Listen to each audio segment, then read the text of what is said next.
So in this video, you'll learn how to change the language for specific apps on your Samsung Galaxy A56.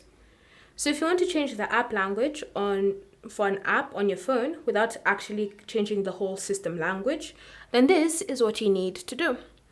Start by navigating to Settings, and then you want to scroll and select the option General Management. Under General Management, tap on App Language, and you can see all the apps listed that support this feature. So look for the specific app you want to change the language for. So for example, I'll choose Chrome and tap on it. Once you've chosen it, you can see all the languages you've previously switched to.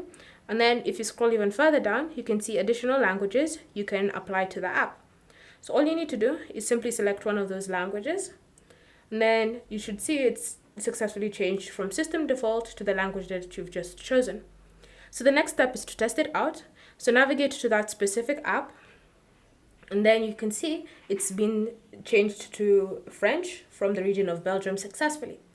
Again, you'll also notice that whenever you select a language, so for example, if I choose Afrikaans, I'll also be prompted to choose a region. So bear in mind that some languages will be prompting you to choose a region so that whenever you open the app, then you'll have chosen for that specific region, for that specific language. So if you have any questions or comments about changing the app language, leave them down below and we'll get back to you.